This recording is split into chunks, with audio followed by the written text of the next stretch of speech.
السلام عليكم متابعيني، صلوا على النبي. ما شاء الله ما شاء الله هالكعكة، قولوا ما شاء الله. كعكة التمر لمحبي التمر، عملنا احنا قبل مرة واحدة وهاي واحدة ثانية، جدا طيبة وزاكية. خلينا نذوق مع بعض ونقول لكم شو بالضبط.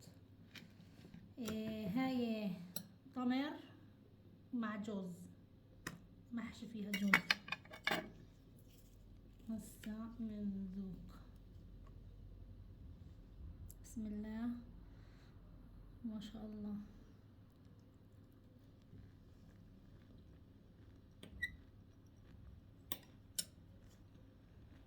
من جد زاكي جدا، جربوها، وسهلة وسريعة ومفيدة جدا، كل المواد اللي فيها مفيدة. خلينا نبدأ نعملها على المطبخ. اسمعوا والله ما بزل، هاي الثانية جدا طيبة، جربوها قولوا لي رايكم. يلا هي بتنفخش كثير يعني، ما تخافوش، فيهاش الا بيضة واحدة وباكنج باودر واحد.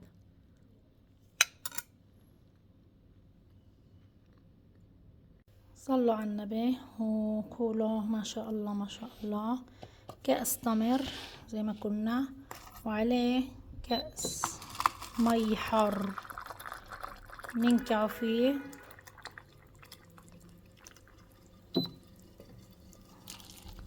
ننكعها ونخلي 125 غرام زبدة، نحط عليهم كوباية سكر وظرف سكر فانيل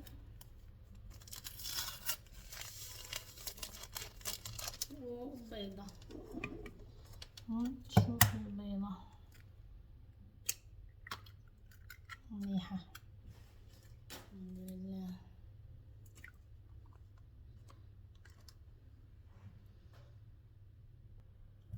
نخلطها منيح.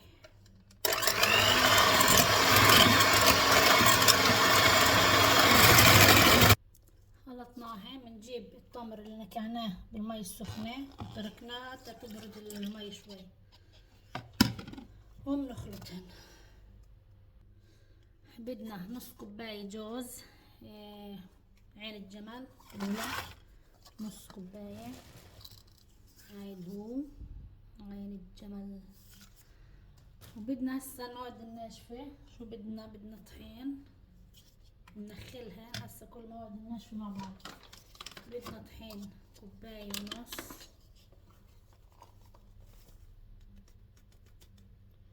واحدة نص. بدنا معلقة صغيرة بيكربونات الصوديوم، نحط كل الجاف مع بعضه. وبيكنج بودر واحد، حطه. نص ملعقة ملح، لا ملح، ملعقة صغيرة.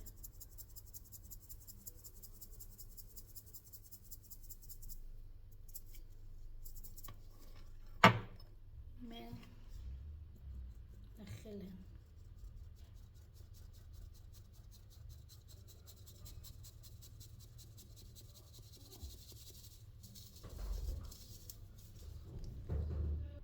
وبنخلطها.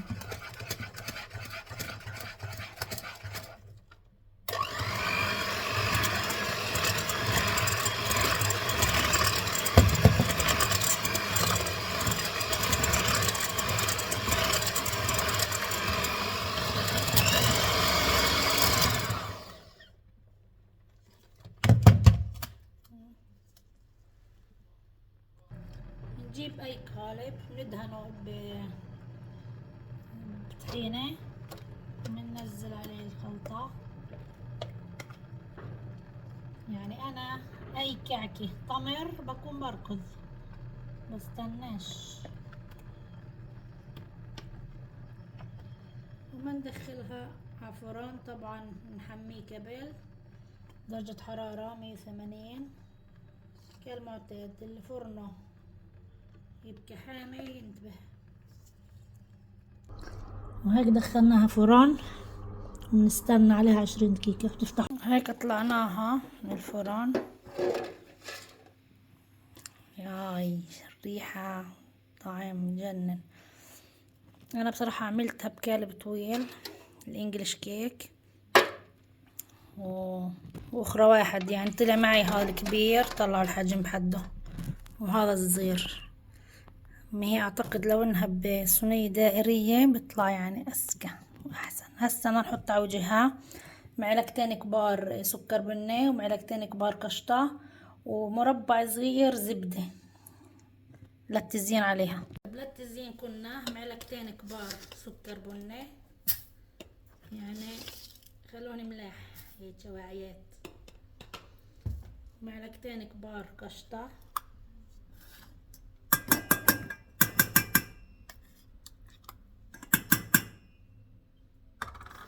مربع صغير زبدة صغير مكتروش. نحطن على النار.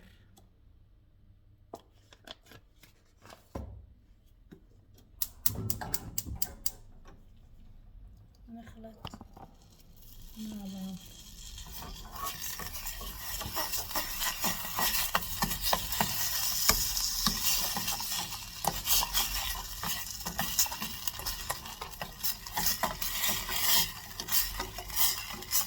يذوب السكر يعني.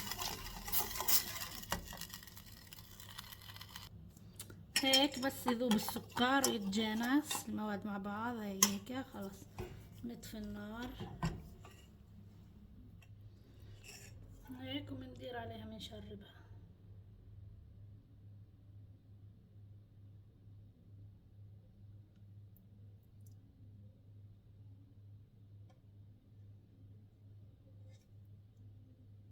طيب نرش عليها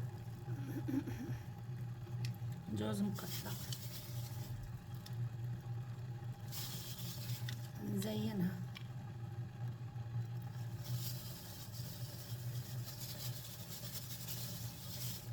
صحتين وعافية جربوها. تقدروا بقالب مدور، انا صاحبتي عملتها بقالب مدور. هسا بفرجيكم بحط صورة.